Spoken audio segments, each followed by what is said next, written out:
Bueno, buenas tardes. A ver, revisar. ¿Se oye bien, Vanessa, por favor? Sí, Chévere. Buenas tardes, saludos a todos. Y como siempre, los saludos especiales a los que nos acompañan hoy, particularmente en la charla de Elena Cardona. A los participantes en el taller, quería comentarles que anoche me costó mucho dormir. La adrenalina del ejercicio duró un buen rato. Todavía estoy emocionado con lo que ocurrió ayer, que fue muy importante. Eh, pero bueno, vamos a presentar a Elena. Elena Cardona, y lo voy a decir en términos de Humberto Valdivieso, es una inconforme militante. Y dicho en términos maracuchos, no sé. eh, ella es no se profesora, escuchó el término maracucho, disculpa. no se queda quieta, no sé. No sé qué. Elena no se queda quieta. Es un inconforme, siempre está inventando alguna otra cosa. Es profesora, es investigadora, es poeta y fotógrafo.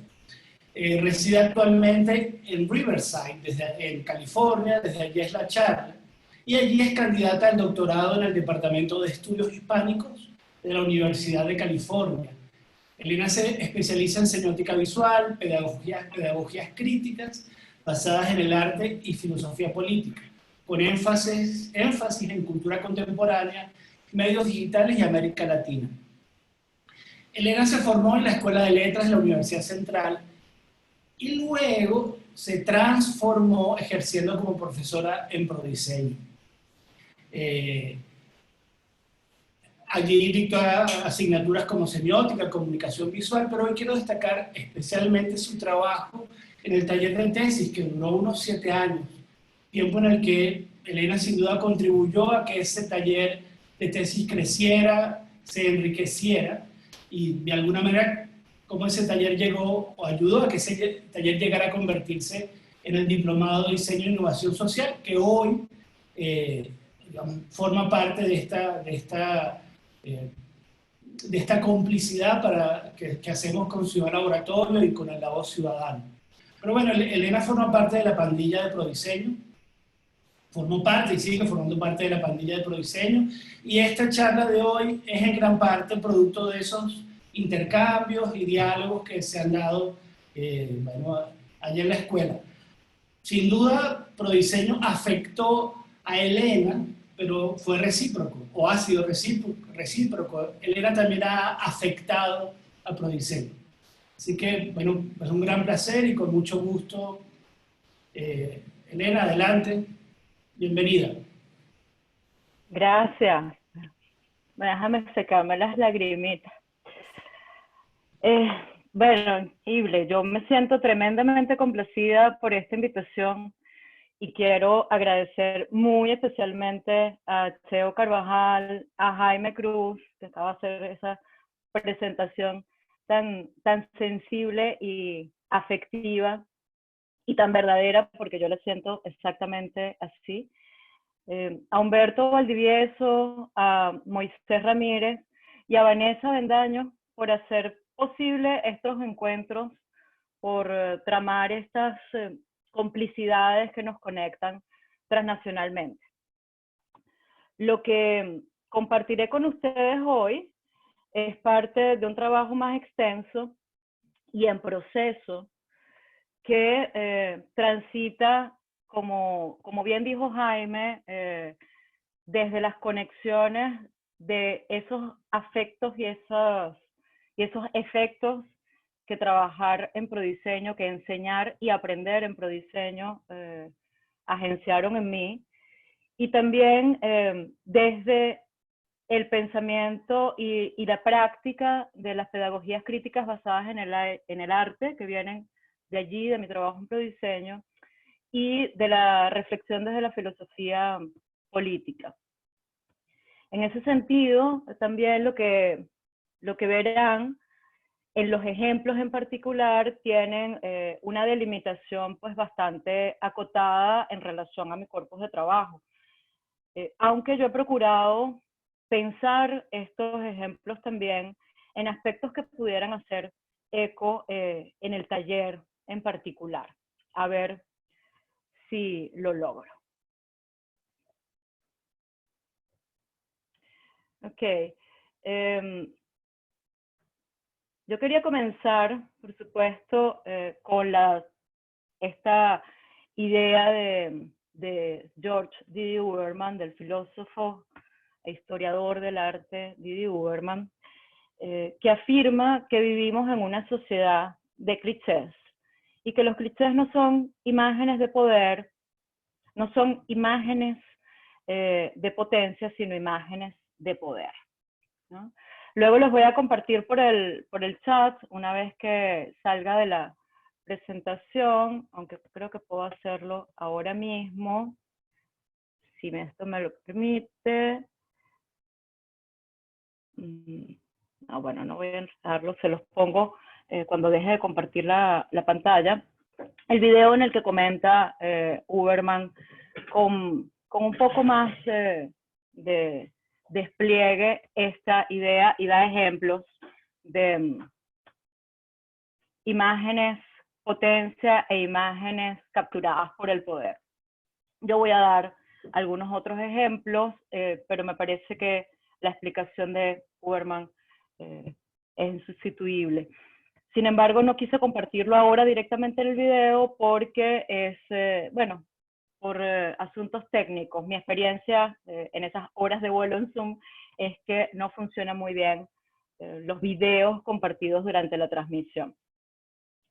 En definitiva, lo que quiero pensar a partir de acá es que cuando hablo de potencia y de poder, siguiendo la terminología de D.D. Uberman, hablo de aparatos semióticos de producción de significado social, ¿okay? No solo de transmisión de información, sino de producción de significado social que modelizan nuestros modos de percibir y lo que es para mí aún más sustancial, nuestros modos de sentir. Esta charla para mí es una apuesta por la subversión de ese régimen de representación instaurado en el poder, una apuesta por la presentación, ¿no? Una conversación sobre la vida vivida y la potencia de la vida contada desde ese lugar de lo vivido, desde entonces los gestos y los afectos. No puedo en este momento, y tampoco es mi deseo, ofrecer metodologías infalibles, ¿no?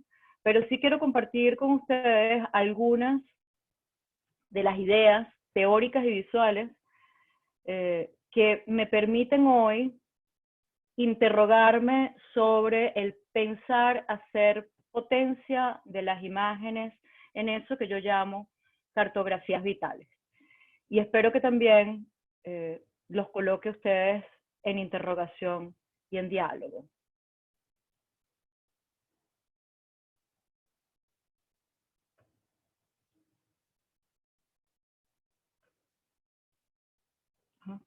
Incluso colocando la experiencia en el centro de la narración, cuando hablamos de narrar la experiencia, o ya van a ver por qué yo prefiero el término contar la experiencia,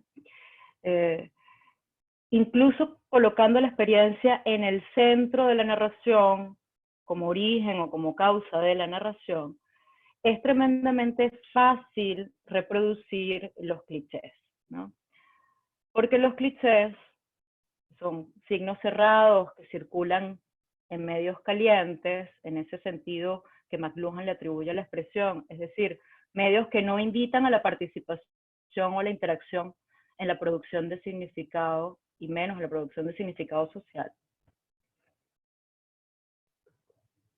O bien son signos que recalientan otros medios fríos que son en su configuración más abiertos a la participación. Estoy pensando en las redes sociales digitales.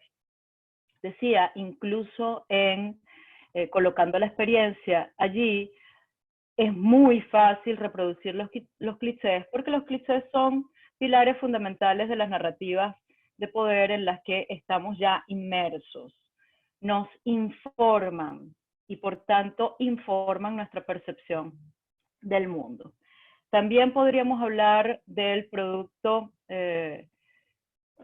del horizonte, más que del producto, del horizonte en el que se inscriben los clichés y nuestra experiencia mediada por esos clichés y nuestro deseo domesticado por esos clichés.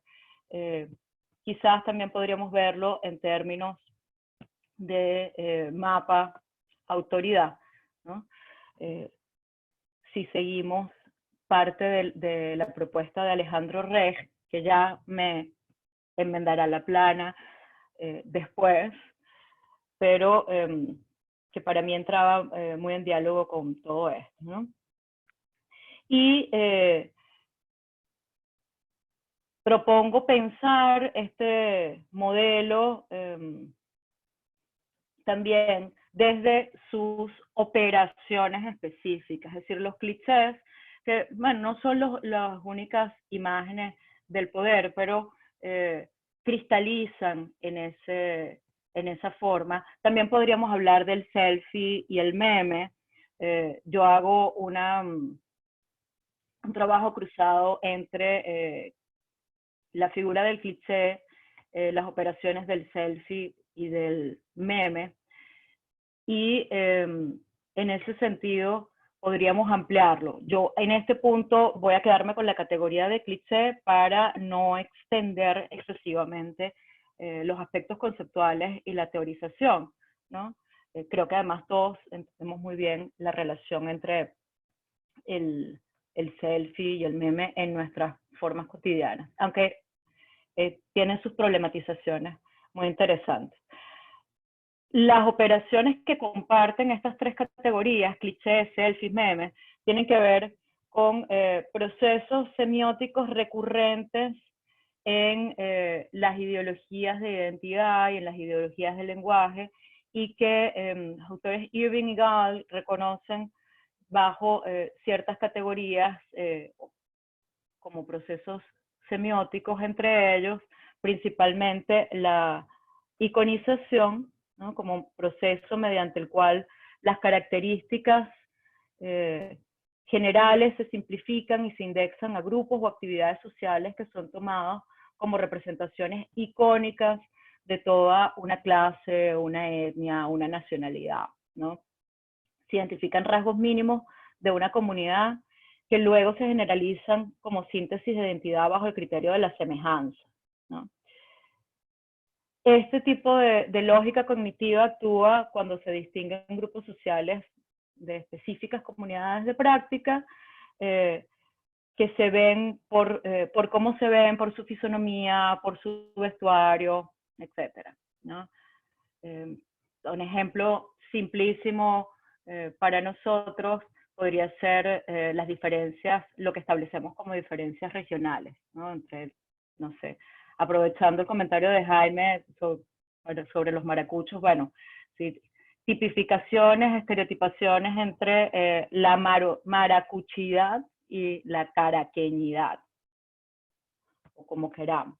Están también otros procesos como el de recursividad fractal, que a mí me parece fundamental entender, identificar y revertir o invertir, ya veremos cómo es, porque tiene que ver con generar la idea de, a través de la repetición de estos factores, generar la idea de que un determinado estado de las cosas es irreductible, invariable y se subsume dentro de sí mismo, ¿no?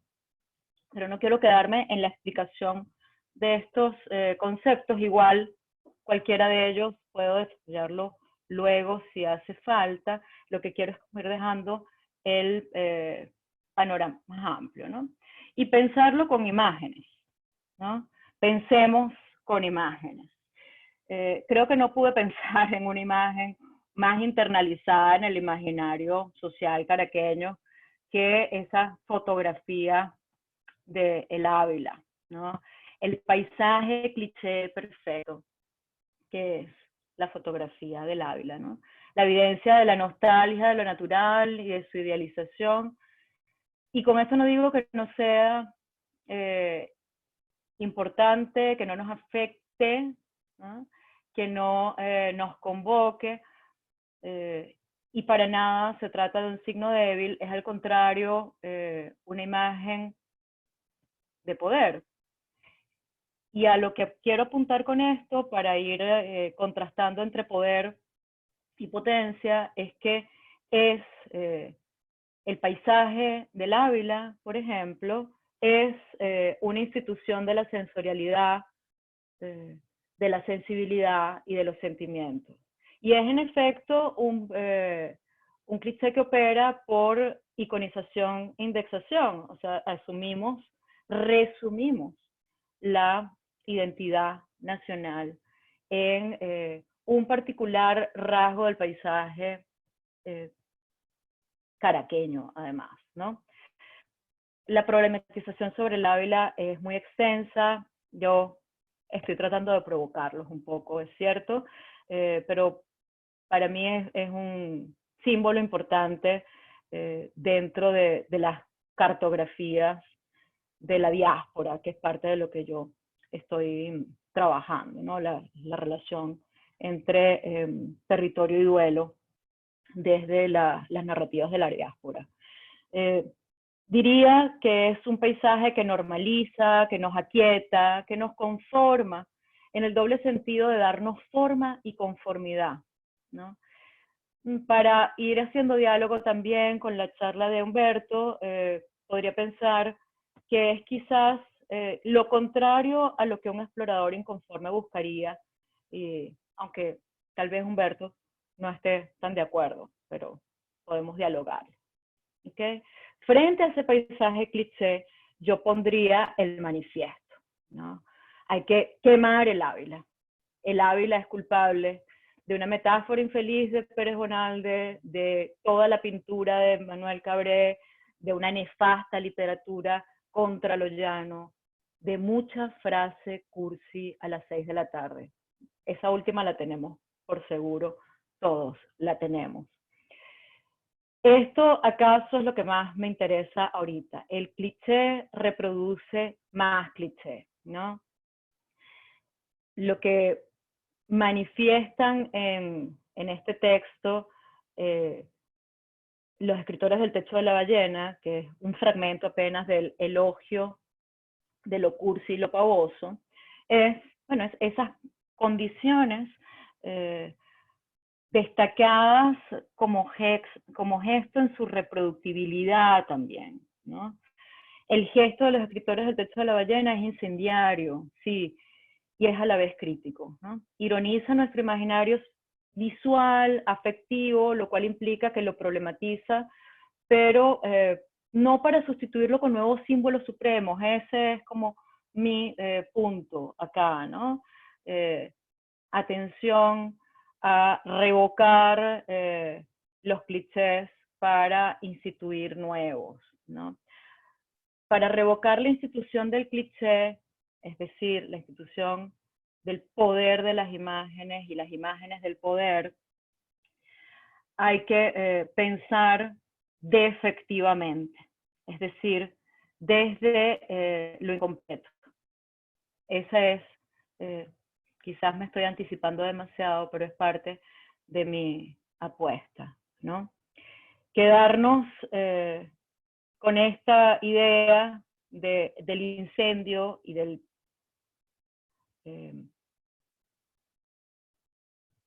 del paisaje vacío que produce ese incendio, también parece una invitación a quedarnos en el desamparo de no poder adorar nada porque somos sujetos políticos, ¿no? Porque tenemos que actuar y pensar críticamente.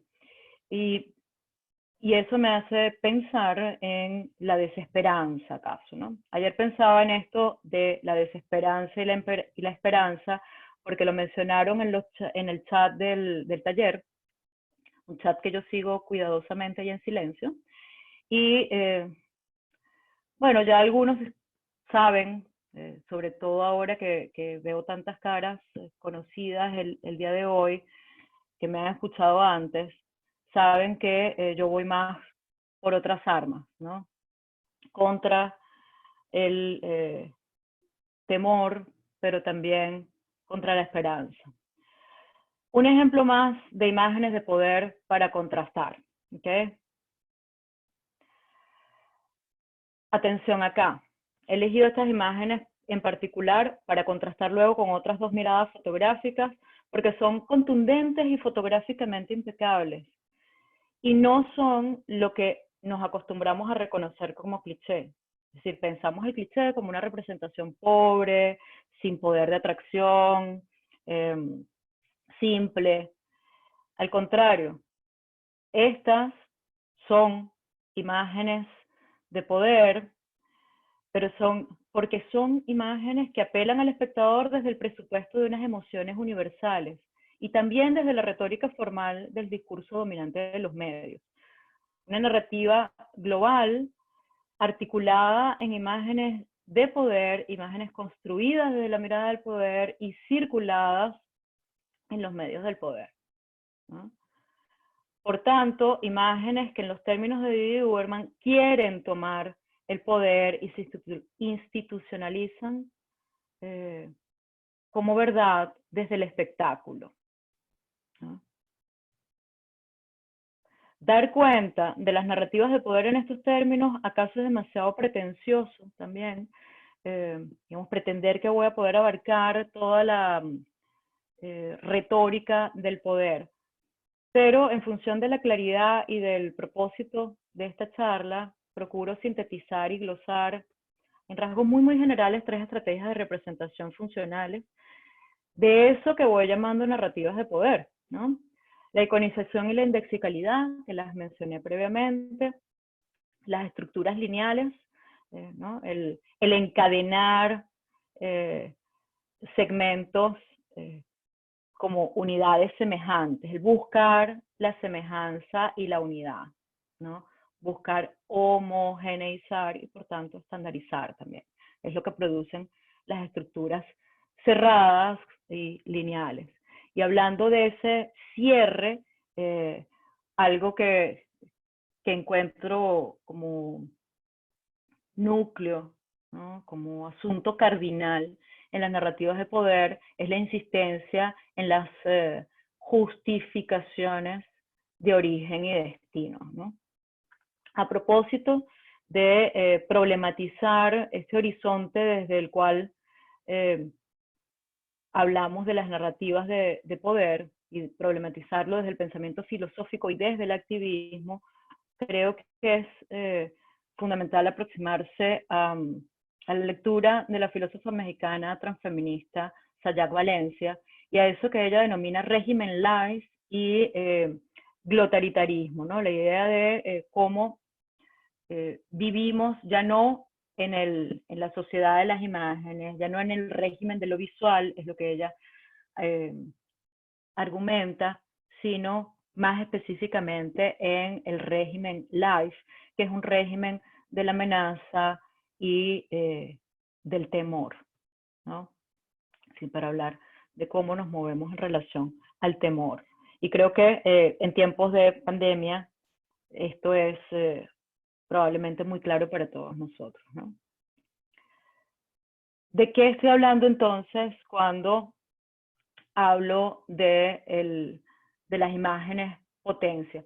Lo que yo asumo como así para poner en diálogo, en contraste y en tensión con el cliché, es el signo formante gesto, ¿no? El gesto como signo abierto, como signo en formación, y como signo que es ante todo un movimiento, ¿okay? Y un movimiento del cuerpo. Estoy asumiendo aquí una definición de gesto que tomo de Wilhelm Flusser y que me parece operativamente pertinente para movilizar los afectos, ¿no? Y ya vamos a ir llegando hacia allá.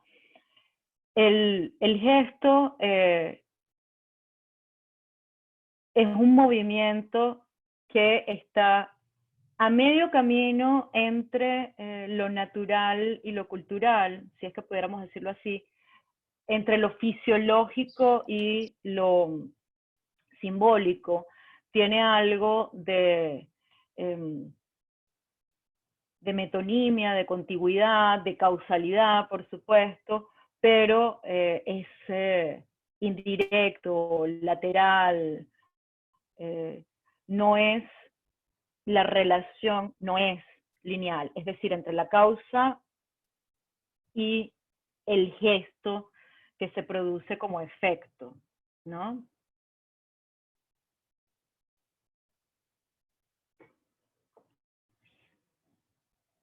Entre el gesto en sí mismo como también causa de otros efectos. Y eso es una paradoja, una indecibilidad del gesto que a mí me interesa mucho. El gesto puede actuar como causa o como efecto, ¿no?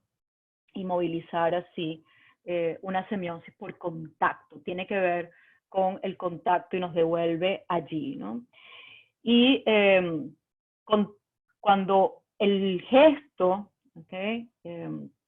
Desplaza al cliché, podemos articular un contar potencia que va desde la irrupción, ¿no? Que se mueve desde la irrupción y que tiene más que ver con los mapas sensibles. Acá hablo de contar, y fíjense que he sustituido narrativas de poder o narrar con imagen de poder por contar potencia, ¿no? Y hago esta sustitución no solamente para insistir en la diferencia, sino también para ir adentrándonos en la textura de esto, ¿no?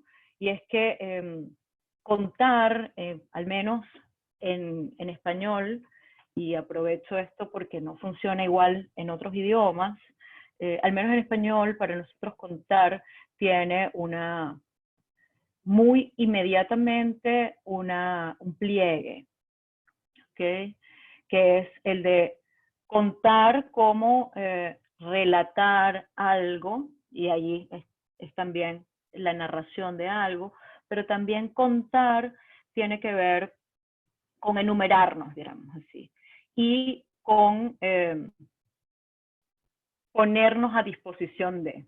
Cuentas conmigo porque yo puedo contarte en mí, ¿no? Y esa textura del signo, esa textura que se expande en los significados sociales posibles de la palabra contar, contarnos y contar cuántos somos también y quiénes somos, es para mí tiene para mí en sí mismo una potencia relacionada con el gesto. ¿Okay? Es en sí mismo una manifestación táctil de ese gesto, ¿no?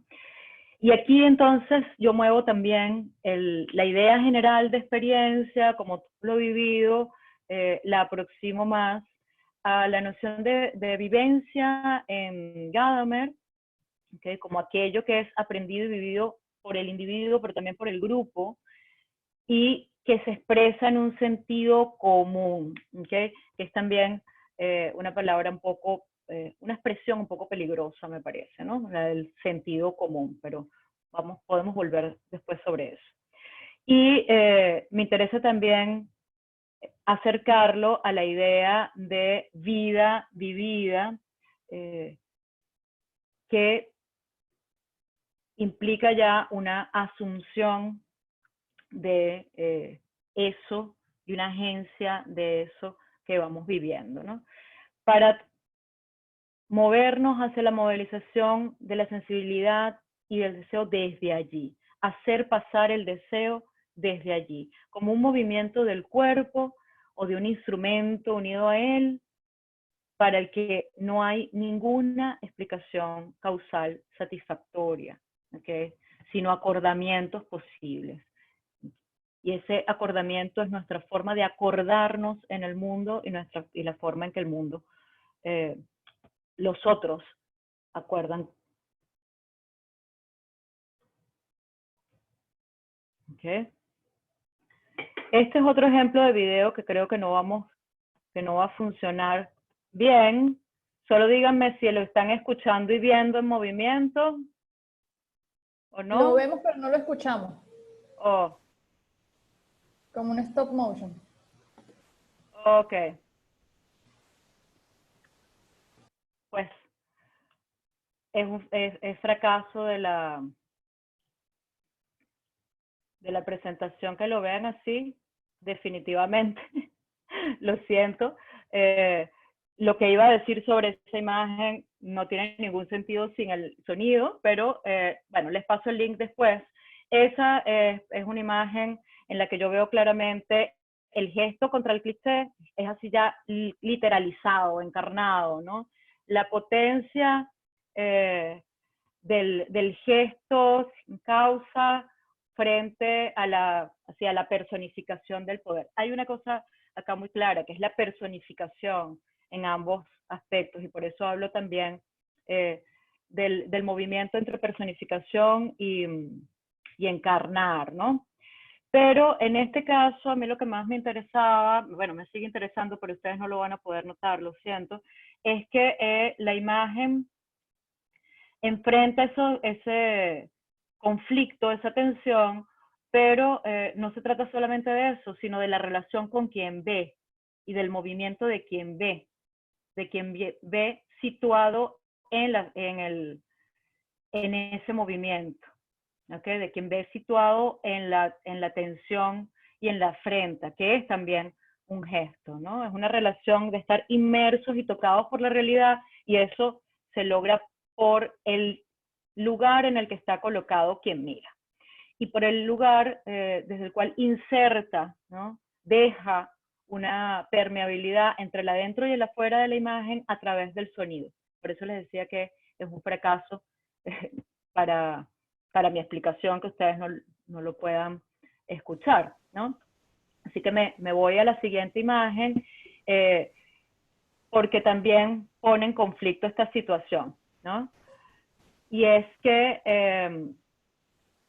esta es una imagen del cuerpo de trabajo La Tempestad de Vladimir Marcano. Ambas imágenes, la anterior del video y esta, son de las protestas del 2017. Algunos de ustedes seguramente las conocen, y las escojo muy deliberadamente en contraste con las imágenes de WordPress Photo, las imágenes de agencia, de agencia periodística me refiero, de agencia informativa, porque son del mismo periodo, de las protestas de ese mismo año. Claro, sabemos que durante ese año ocurrieron muchas cosas, pero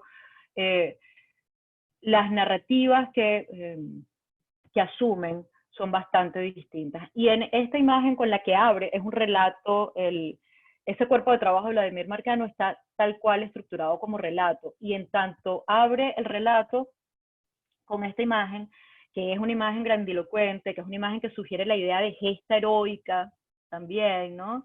En efecto, es una imagen heroica que podríamos situar bastante en las fronteras del cliché, o dentro del territorio del cliché, dentro del mapa del cliché.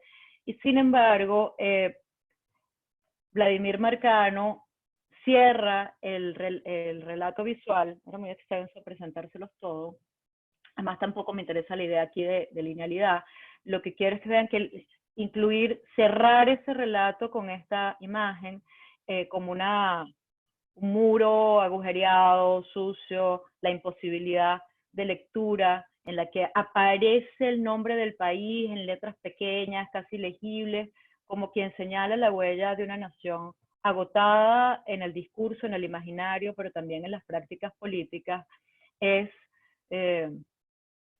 una forma de nombrar y afirmarse en el territorio propio, situarse en potencia para distanciarse de ese discurso cerrado del establishment, ¿no? Es decir, distancias éticas, estéticas y políticas de las imágenes dominantes producidas con sentido de espectáculo en un contexto más mediático que privilegia la emoción, el impacto, antes que la reflexión.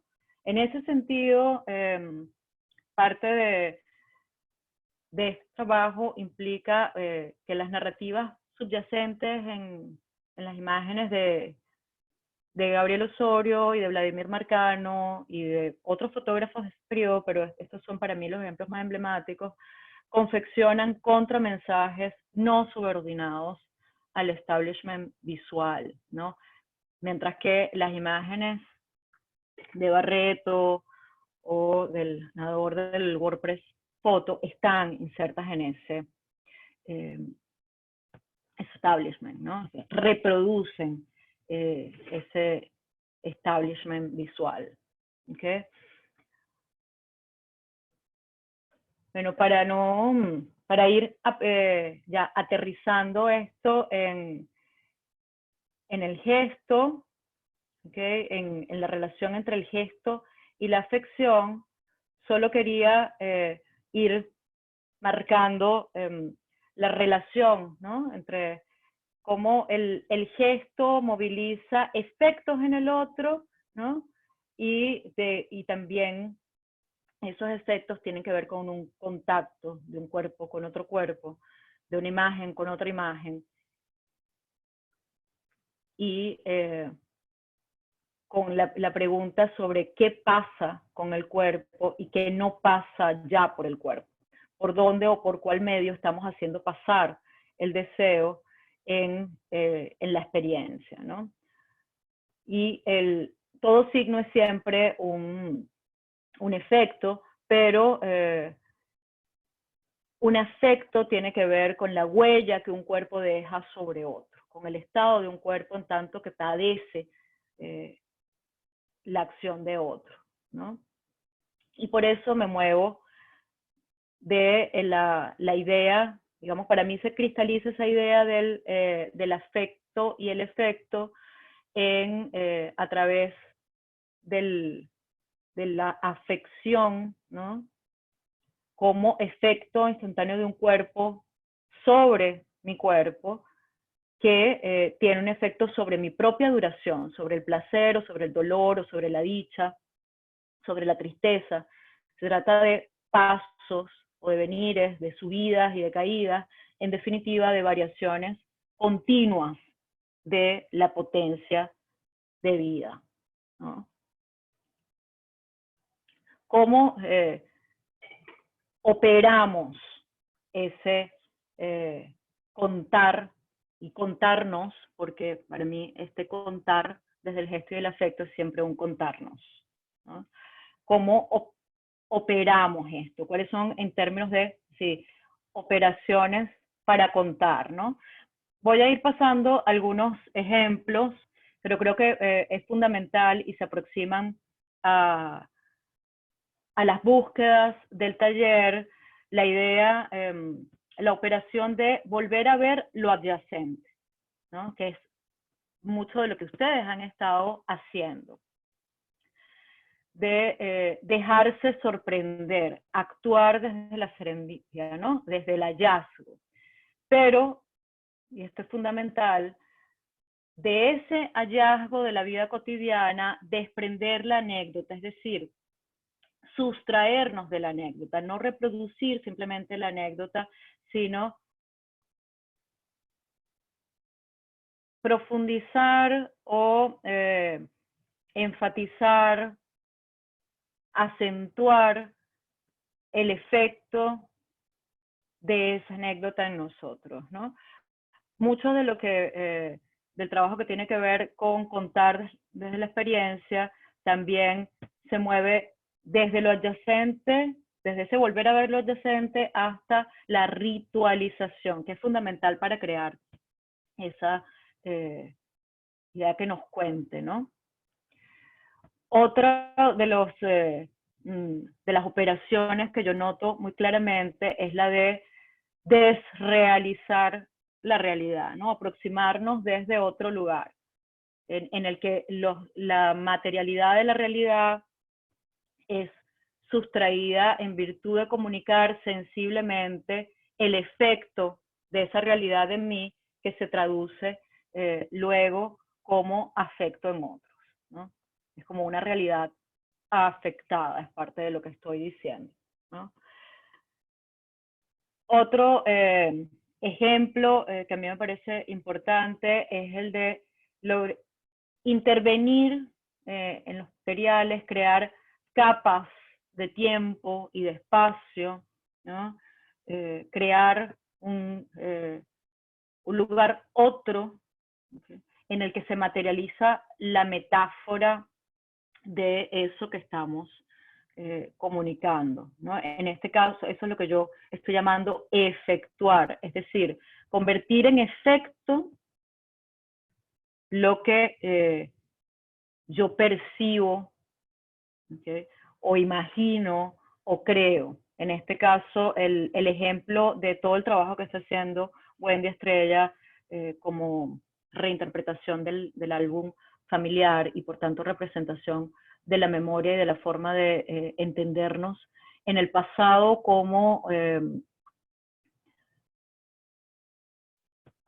un territorio recodificable y reinventable, es decir, con la posibilidad de inventar, ¿okay?, y proyectar a futuro, ¿no?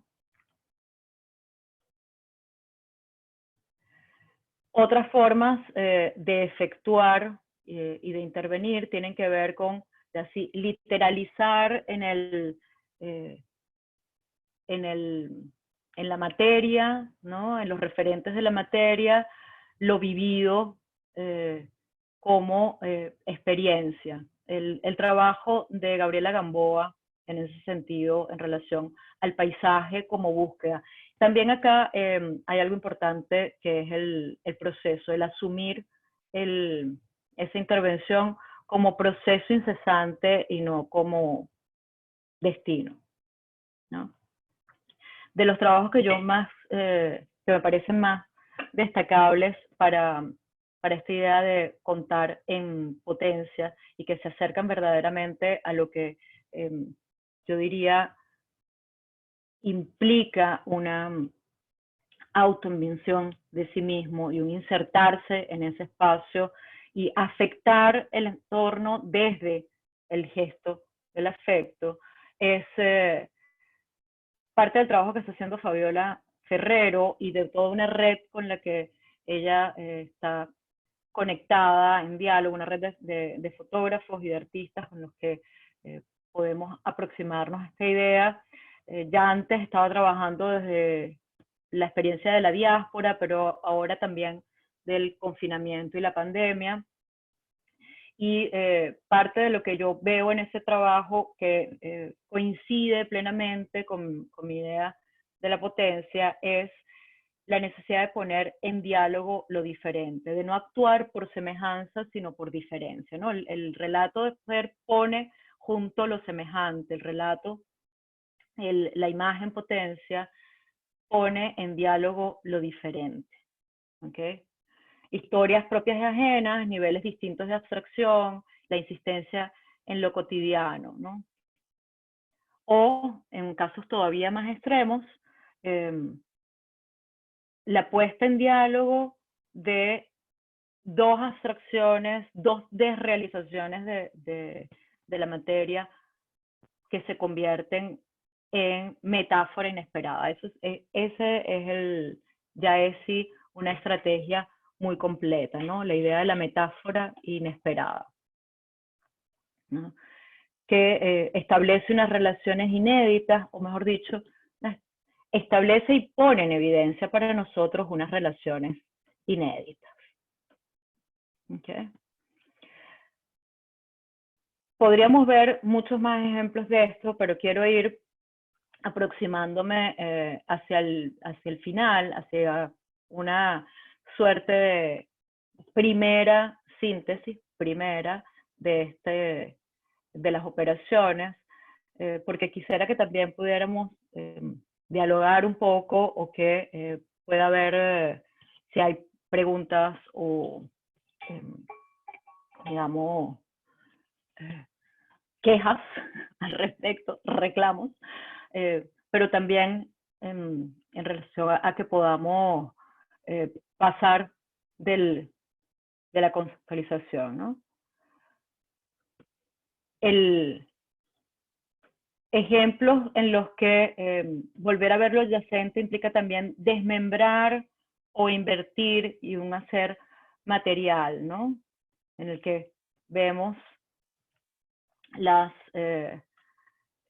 el movimiento ya materializado en relación a la metáfora inesperada, ¿no? Ya no solamente realizarlo, sino hacerlo material, ¿no? De todos estos ejemplos, ya pensando en ejemplos que tuvieran muy directamente que ver con el activismo, creo que no podía pasar por alto mencionarles el trabajo de Sonia Madrigal, que es un proyecto, La muerte sale por el oriente, es un proyecto a propósito de la violencia y el femicidio en el Estado de México, ¿okay? Y es un proyecto que combina documental fotográfico, intervención del territorio, mapping digital, del territorio literal afectado por el femicidio, ¿no? Y es un trabajo en el que parte de las estrategias que podemos identificar tienen que ver con mostrar ocultando, es decir, hacer que el otro vea de nuevo, ¿okay? Producir el efecto de inquietar al otro desde lo que le es negado, ¿no? Desde lo obtuso, que es además la estrategia exactamente inversa a la forma en que funciona una parte importante de la censura implícita y del condicionamiento ideológico de buena parte del establishment visual y de eso que Sayak Valencia llama régimen life, que tiene que ver con ocultar mostrando, es mostrar mucho, pero todo ese mostrar está para tapar lo que no debemos pensar, lo que no debemos interrogar. En cambio, el movimiento que hace acá Sonia Madrigal es justamente lo contrario, ¿no? Mostrar parcialmente, ocultar, hacer obtusos ciertos ángulos para que volvamos a mirar, ¿no? Para que eso se convierta en atractor.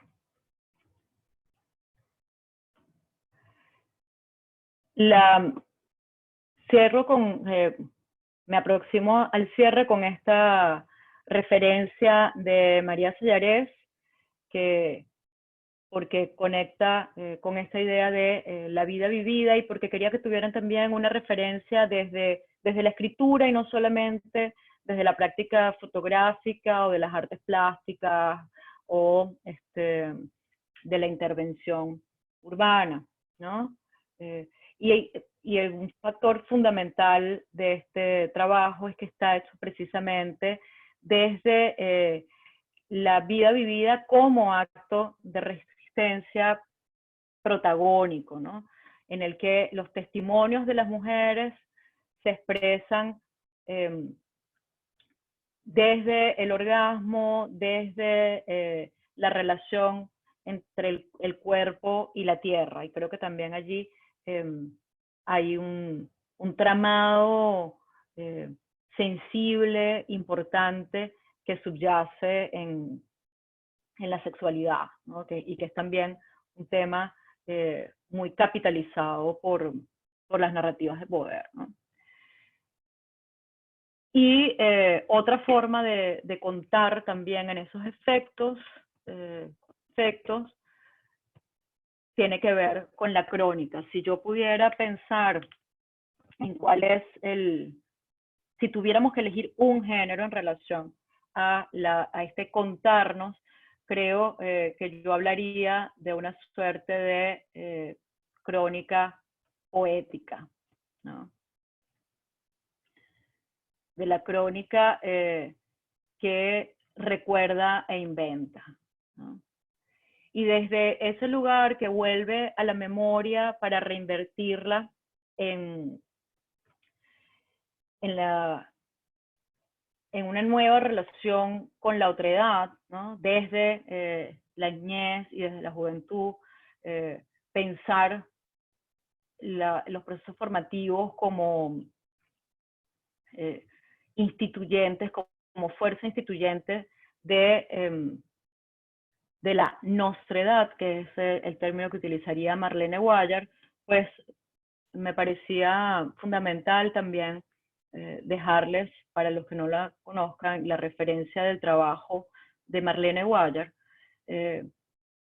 y su apuesta por la teoría travestí como una forma de descolonización de las identidades en acción, y que tiene que ver con cómo pensamos también la noche y cómo pensamos la calle, el afuera y el adentro de la ciudad, desde lugares problemáticos, desde lugares en tránsito y desde identidades en tránsito también, ¿no?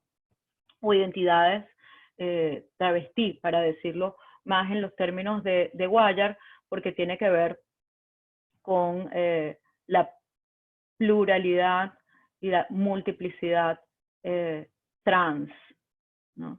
Que no tiene un principio o un cierre. ¿Okay?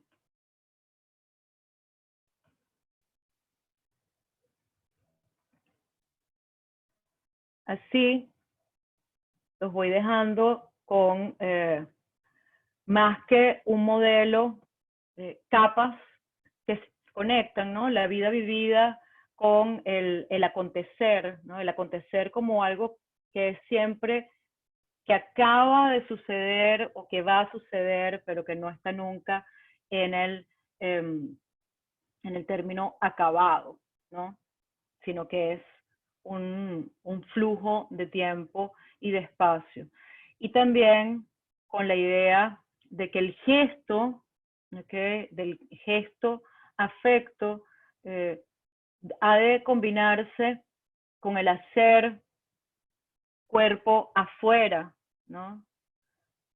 En una forma de efectuar lo vivido en la materialidad experiencial, si es lo que queremos traducir a otros, si es lo que se trata de establecer entremedios, ¿no?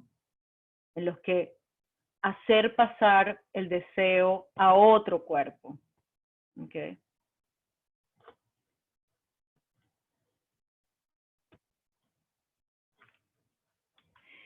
Y para cerrar, ahora sí, que vengo anunciando que voy cerrando hace como 10 minutos, creo que para mí toda esta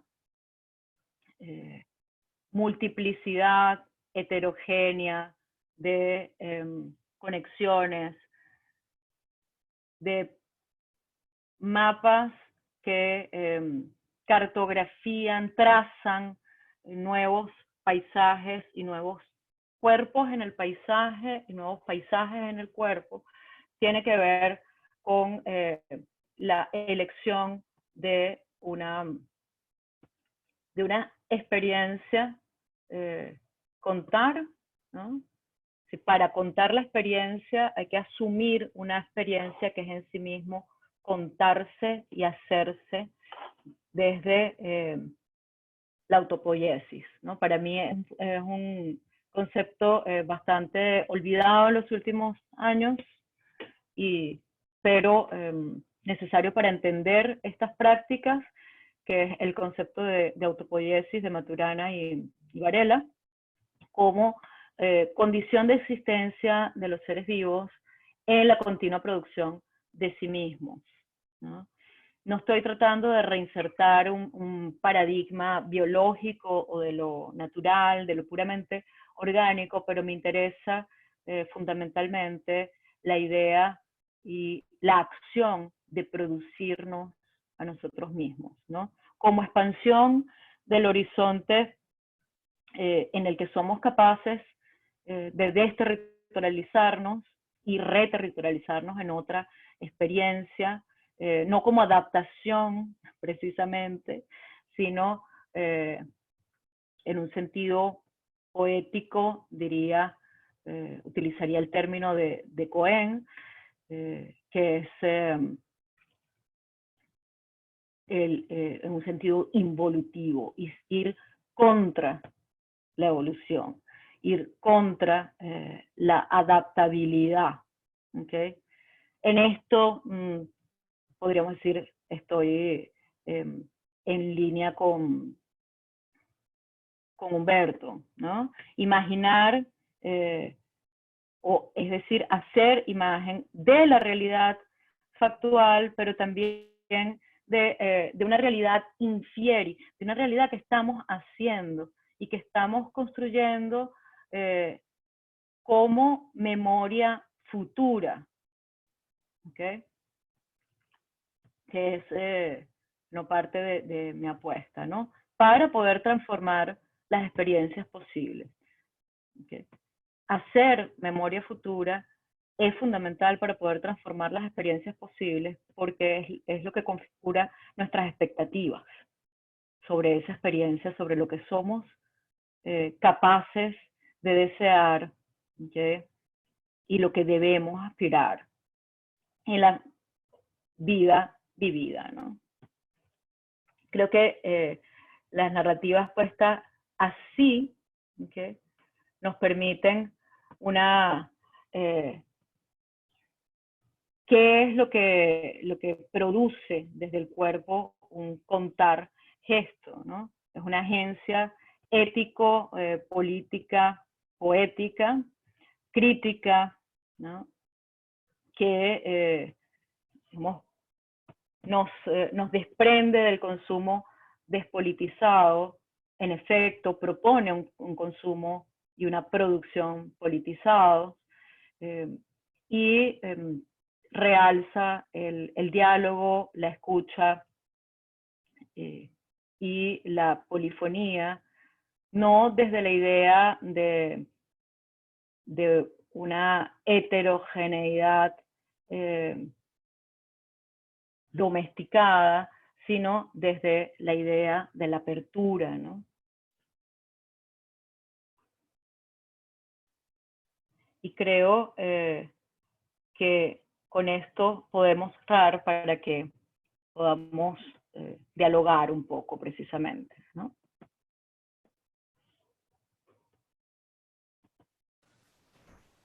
O los perdí a todos. No, No, te Elena, escuchamos. buenísimo. Te escuchamos. Muchísimas gracias, Elena. Hay un María silencio. Teresa.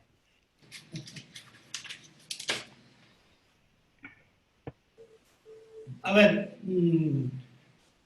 aprovechando este silencio, quiero... Se me quedaron dormidos. ¿Hace cuánto se durmieron? No, no están dormidos, creo que están en shock. Pero yo voy a aprovechar, ya que hay un Ok. silencio. Tengo unas notas acá que quiero conectar, ideas que han ido apareciendo con tu charla. Pero lo primero que voy a decir es que en el terreno donde estamos trabajando, donde este taller está actuando, que es a 3 cuadras a la redonda donde uno vive, es el vecindario y son los Sí, vecinos. sí. Entonces, la primera que surge en mi cabeza es que el vecindario y los vecinos es un terreno muy estereotipado. El vecindario Ajá.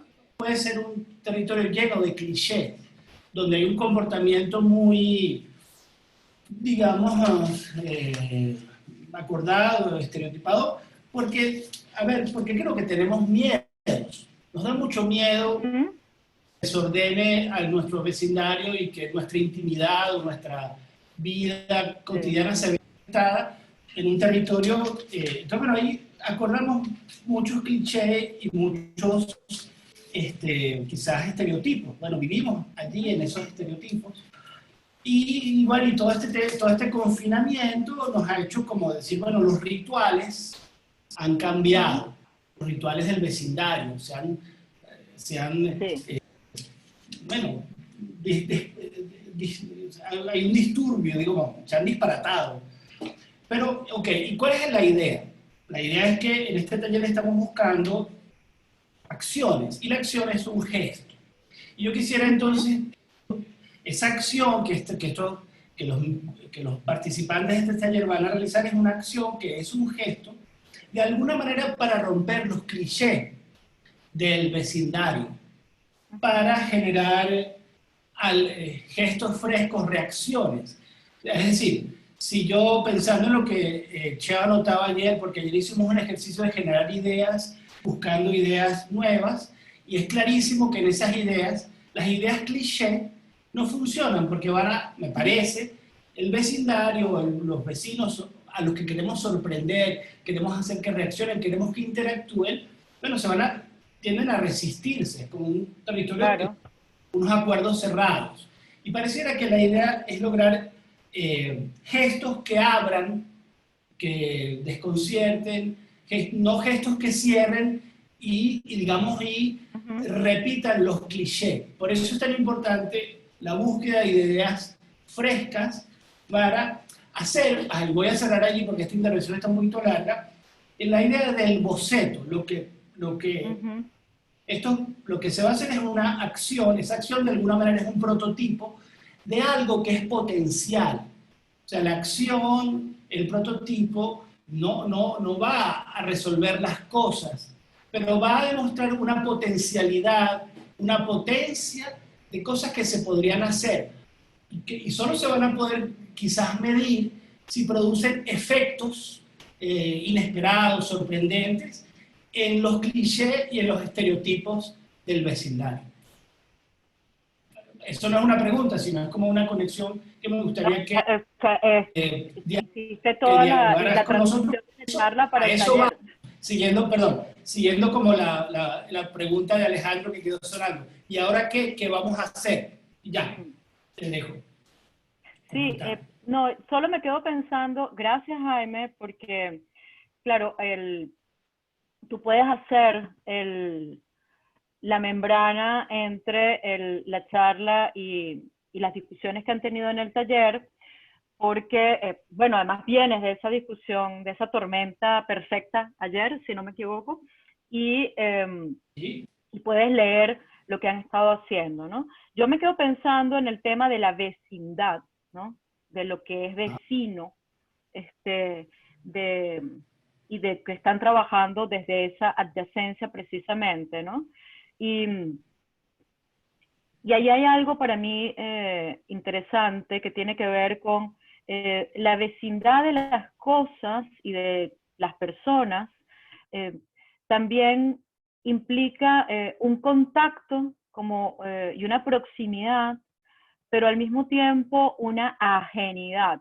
Es decir, ese otro que es también, que puede ser también muy diferente de mí y que sin embargo está muy cerca, ¿no?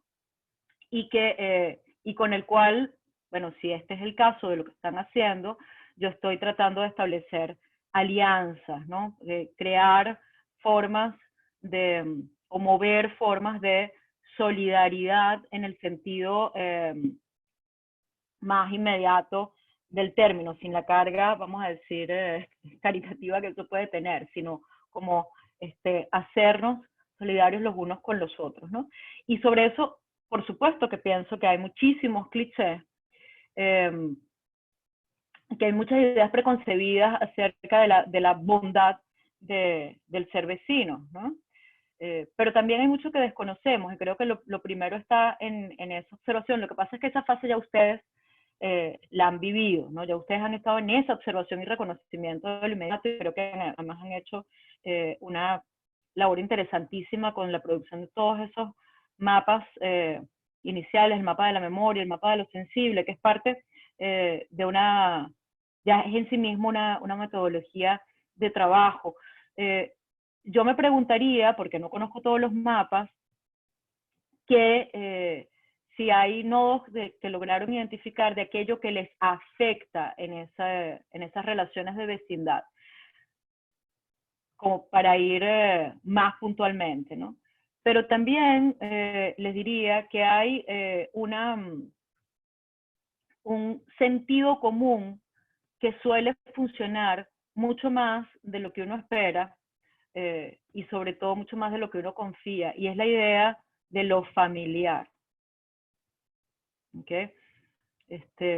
Como aproximarse desde la idea también de que la vecindad es una suerte de lo que nos hace familiares y de lo que compartimos como familia, ¿no? Como un círculo extendido. Les digo esto porque en mi experiencia, tanto en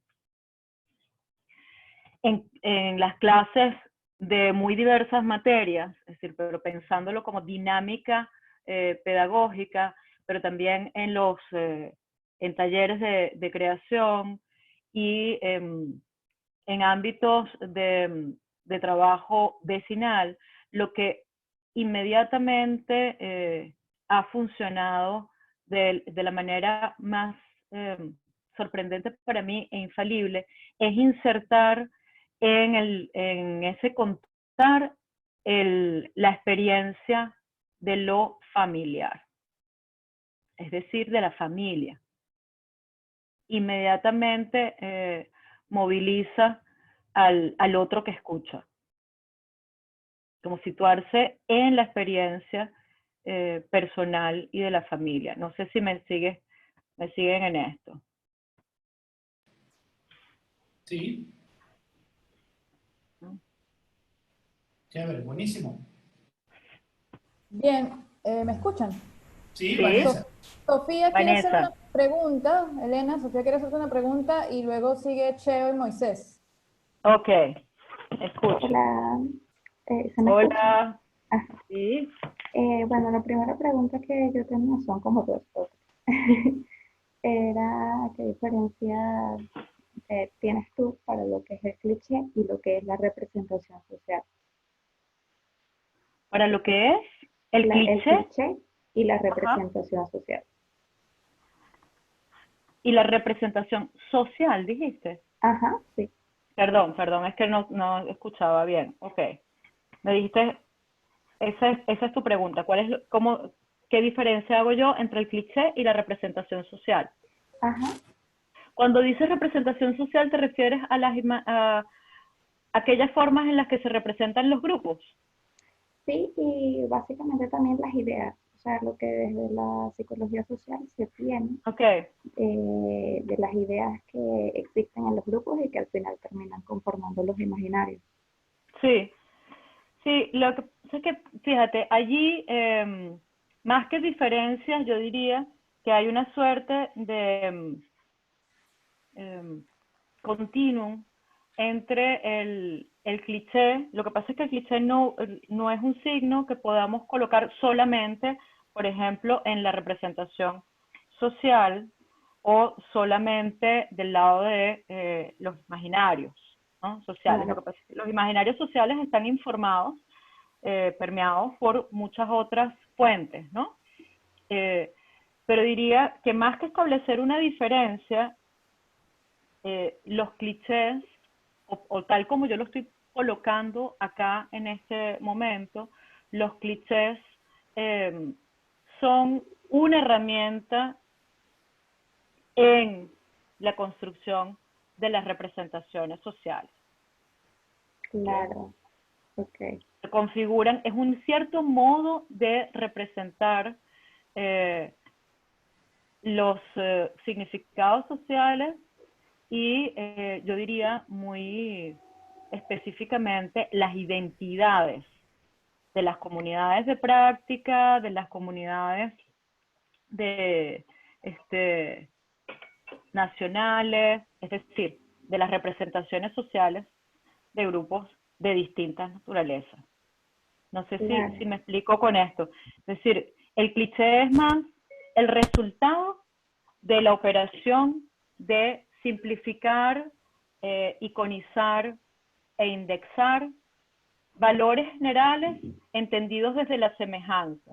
Es la idea de colocar en una sola representación, vamos a decir, asociaciones inmediatas entre, entre comportamiento y origen social, por ejemplo. Entiendo, sí. ¿Okay? Ujú. Y lo peligroso, en el sentido más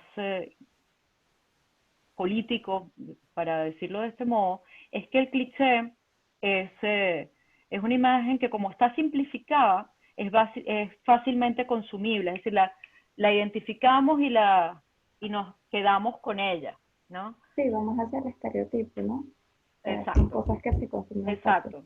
Sí, sí, es que en efecto funcionan articulados, ¿no?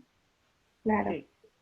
La otra pregunta que tenía era la relación que de repente uno podría aquí conversar sobre lo que es el Ávila, como lo Ajá, planteaste, y el Guaire, porque a mí me interesa ajá, mucho. Estoy trabajando con la representación del Guaire precisamente, y me parece que la vela. siempre se puede establecer como una dicotomía en relación al Ah, Guaire, al Ávila, ah, perdón, el Ávila y el Guaire. ok, ok. Entonces, de repente, ¿cómo lo ves tú desde la teoría que estás trabajando?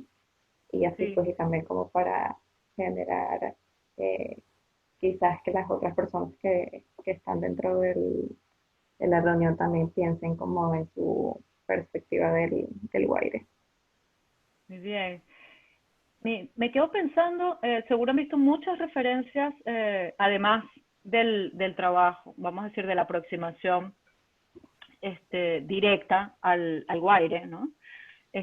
Me imagino que han visto muchos otros trabajos de reinterpretación sobre el Guaire también. Me pregunto si conocen el trabajo de Amada Granado, Sí, en el es que muy hay, bello. sí, ¿no? Okay, Ujú. en el que hay unas relecturas del Guaire. Entonces, ahí, qué bueno que lo conocen, porque me quedo pensando muy puntualmente en ese en particular para hablar del Guaire, porque sí, creo que es notorio que parte de lo que yo estoy proponiendo e insistiendo es, bueno, aproximarse a esos referentes. La realidad siempre está ahí, ¿no? Eh, y la realidad, sí, claro que podemos cambiarla, pero para poder cambiar la realidad tenemos que transformar eh, los signos que producimos sobre ella. No sé si es clara esta vía, es decir, para transformar la forma en que nos relacionamos con la realidad, también tenemos que producir relatos sobre esa relación, ¿no? Transformar Claro, eso que yo he llamado la memoria futura para poder incidir en futuros imaginarios, ¿no?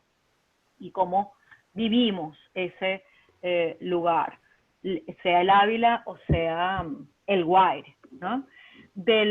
Como te decía, o como les decía a todos, me quedo pensando en este trabajo de Amada Granados, porque ese trabajo implica intervención en el espacio, una lectura desde la imaginación de lo posible, pero al mismo tiempo la ironización, por supuesto, del lugar, ¿no? Como de lo absurdo, entre comillas, de pensar el Guaire de ese modo, ¿no? claro, Eh, lo que pero podría ser. lo que podría ser, ¿no? Entonces, en ese sentido también se parece, yo relacionaría este trabajo de Amada Granados sobre el Guaire con el ejemplo de Gato Box, la verdad es que no recuerdo nunca el nombre, sino el usuario de Instagram, me disculpan, Michael, sobre Caracas como laboratorio. Ángel, Michael. Michael, perdón. Michael Serpa, sí. Sí, es como que tengo que volver a la lámina donde estaba. Sí, que habla de la ciudad como laboratorio, ¿no? Ahí están, digamos que el ejercicio de base podría ser el mismo, podríamos ponerlos en diálogo. Y en definitiva lo que hacen ambos es pensar ese lugar desde otra experiencia y producir un efecto en el que podemos vivenciar nosotros imaginariamente eso, ¿no? Y creo que Jaime me acompañaría en esto, es lo que podríamos llamar un diseño ficción de la experiencia, ¿no? Si algo tiene la ficción es la capacidad de convocarnos para suspender las garantías de la realidad anterior, de la realidad que conocemos, las reglas de la realidad que conocemos, para aceptar como posible otra versión de la vida, ¿no? Y la verdad es que para mí en eso la ficción y la teoría y la filosofía política se pueden parecer mucho, ¿no? Es decir, asumir el lugar de suspender, o sea, solo podemos pensar eso que llamamos innovación, o que Jaime llamó ideas frescas sobre un problema ya revisitado, solo podemos pensarlo así si suspendemos las garantías de lo convencional o el cliché para poder pensarlo desde otro lugar, ¿no? Claro, para ampliar el horizonte de las posibilidades. Eso que yo llamo expandir el horizonte de expectativas, y lo expandimos también en el movimiento de ocupar otros territorios, ¿no? O sea, de movernos nosotros en la ocupación de otros territorios, así sea esa ocupación. En ese caso de Michael y de Amada Granado, y de otras formas en relación al Ávila, que no le estoy huyendo al caso del Ávila, son nuevos modos de habitar ese espacio. Yo no los llamaría nuevos, pero otros modos de habitar ese espacio que convocan también entonces una vivencia nueva. Claro, y esta es la última pregunta, porque la última pregunta, que también me pareció muy interesante las fotografías que colocaste sobre las protestas del 2017. Ajá. Porque también tengo otra investigación de eso, entonces siento que hay puntos en común. Y sobre esto sí me da curiosidad la manera en la que diferencias las fotografías de las agencias como la de Ronaldo Schmidt y la de Gabriel, se me olvidó el apellido, y la de los otros fotógrafos que ya son, o sea, si bien cambia la línea editorial y esa relación entre lo oculto y lo visible, y obviamente la línea editorial no queda marcar la intencionalidad. Siento que igual están como esos mismos, las mismas representaciones, pues que, o sea, son los personajes que constantemente se repetían en esas fotografías. Entonces, para ti, ¿cuál es la diferencia que hay, por ejemplo, en esos ejemplos que colocaste? Sí, me gustaría insistir allí en que para mí la diferencia está en el modo de representación y no en los objetos o sujetos representados. Okay. Creo que ese es el primer punto, ¿no? Es decir, los referentes de la realidad social que abordan unos y otros, podríamos decir son los mismos, aunque no sean específicamente la misma persona. Por eso digo sujetos y situaciones de la realidad, ¿no? Y es que, digamos que allí el referente es las protestas del 2017, llamémoslo así, para no buscar otro término en este momento, y porque es una realidad conocida en general, ¿no? Entonces, allí el referente general es las protestas del 2017. Entonces, además vamos a encontrar, como tú dijiste, los mismos actores sociales. Claro, ¿no? representados. Fotografiados los que protestan. Entre esos que protestan vamos a ver los encapuchados, los escuderos. Entonces, vamos a ver del otro lado a la Policía Nacional Bolivariana o a la Guardia Nacional, según sea el caso, los paramédicos, que lastimosamente no es una de las imágenes que mostré, que hubiera sido importante, porque eso sí, es otra vía muy distinta, pero efectivamente los actores sociales que vamos a encontrar son los mismos. Y hasta cierto modo los tipificamos también de manera muy clara, porque eso nos permite el abordaje. Igual tenemos que categorizar, no podemos sustraernos del todo, y esa es la resistencia también, es reconocer que no podemos sustraernos del todo a el movimiento de categorizar y establecer ciertas representaciones sociales, ¿verdad? Pero aunque en ambos casos eso está ocurriendo, ¿no? Hay el modo en que frontal, ¿ok? Y separado de la realidad. Y separado quiero decir descontextualizado y colocado como en primera persona, ese sujeto mirado pero frontalmente. Esa es como la retórica de la agencia, es a lo que me estoy refiriendo, ¿no? Claro, como la Frente, exacto. Frente, no sé si, me devuelvo para acá porque no tiene como mucho sentido mientras lo estoy diciendo, ¿no? Es como ese recorte de la realidad, así, capturado y completamente dejado y enfatizando los aspectos de espectáculo que puede tener, ¿no? De evento único. Claro, en cambio, como espectáculo. Eso. En cambio,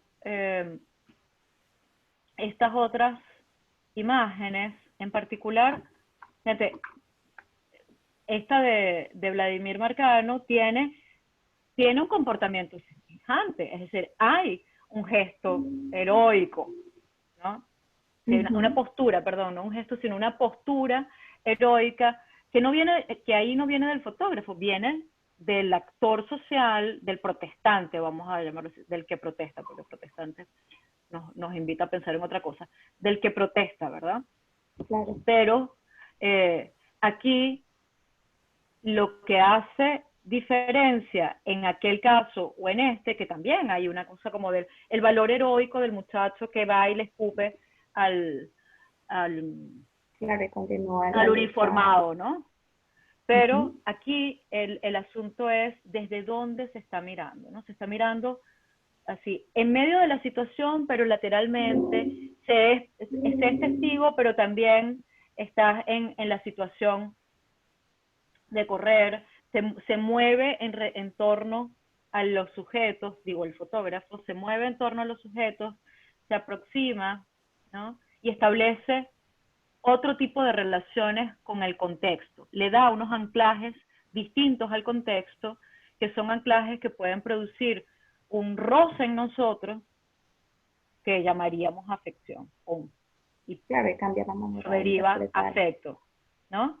Por eso es que hablaba de imágenes como esa, como esta o como esta, en la que además hay, sí, podría decir, aquí hay algo que es un goce del cuerpo, ¿no? Digo en la mirada. Sí hay un goce del cuerpo, pero hay un establecimiento de relaciones que va más allá de la inmediata espectacularización, ¿no? Y entre otras cosas, fíjate, tiene que ver con el ocultamiento y lo que está en distintos planos. En las otras dos imágenes que escogí precisamente de agencia, de que los planos se reducen a un background, exacto. El background ahí está silenciado. Claro, sí, en cambio, en estos casos está puesto en relación. No sé si eso se acerca a responder tu pregunta. Sí, es más claro ya, porque los demás pregunten. Muchas gracias, Sofía, por tus preguntas. Seguimos con Cheo, Moisés y luego unas preguntas que dejaron por el chat. Ok, no estoy viendo el chat. Ajá, bueno, no me imagino mejor charla que esta para cerrar este ciclo de charlas previas al ejercicio práctico del taller. De verdad estoy muy encantado con todo esto que dispara un montón como de miradas. Me encanta esa idea de contraponer, digamos, justo para este ejercicio. La idea del poder como una narración enquistada, digamos, un ladrillo, y la Total. potencia como proceso, como cosa que se está haciendo, que se está produciendo desde abajo, ¿no? Que es un poco un poco en relación con lo que señalaba Jaime, que es a lo que vamos, así, desde lo más cercanito que queremos construir con nuestra acción política al final, ¿no? Sí. Bueno, yo lo que quiero hacer como énfasis en algo que tú mencionaste y que es algo que recurrentemente ha estado en el discurso digamos, como periodista que mira y se mueve por la ciudad, que es el tema del Ávila, ¿no? Sí. Siempre recuerdo cuando hicimos el semanario en Caracas, en el primer editorial, el primer número que publicamos, hacíamos un manifiesto donde renunciábamos al Ávila. Obviamente nada, no estábamos innovando, ya un poco estas referencias que tú traes están clarísimas, es decir, esa maldición del Ávila como imposibilidad para poder verlo cercano, ¿no? Esa idea de la contemplación y de la conformidad de lo que ya está hecho allí versus la posibilidad de ver el detalle de lo que está ahí y que nosotros... Y de lo que nos es dado, que sí, de lo que además nos el da, Ávila casi, es lo dado, es lo menos ciudad en claro, el sentido de que no es así lo que es. producimos Y no es lo que producimos, nosotros. sino lo que estaba allí, el accidente. Sí, el Eh, accidente, eso. entonces, bueno, esa idea de concentrarnos casi morbosamente en el detalle, en la búsqueda del detalle. Sí. Es lo que siempre hemos de alguna manera estimulado y que en este taller está clarísimo, pero en este caso ya casi que por obligación, estamos tan encerrados que no nos queda que tener una mirada, ¿no? Entonces, bueno, creo que es interesante ese juego entre esa mirada que es como la lejana, sobre lo bello, sobre lo que, bueno, nosotros no podemos crear algo así como el Ávila, que también tiene una idea de lo natural, que era lo que un poco decías tú, lo que nos es dado, lo que es inclusive cosa de Dios, ¿no? O sea, no podemos refutarla, no podemos contra ella, tenemos que subyugarnos de alguna manera frente a esa imagen tan poderosa, y la palabra la utilizo, digamos, claramente para vincularnos lo que nos has venido contando, ¿no? Al poder, de alguna manera. Pero de alguna manera también como una gran excusa para no actuar.